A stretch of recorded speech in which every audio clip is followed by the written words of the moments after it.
How to reset forgotten Chase Bank password.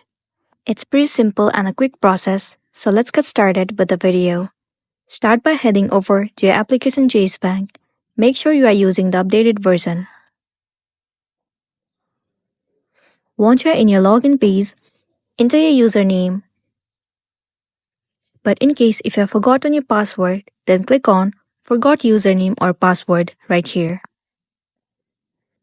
You will have to fill up some of the information as in your social security number or tax ID and then enter your account, card, or application number.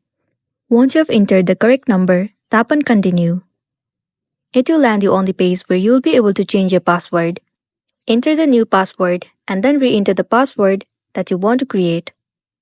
Once done, tap on Confirm and then your password will be recovered and changed. So that's the wrap for this video. If it was helpful, give it a like and check out our next tutorial. Thank you.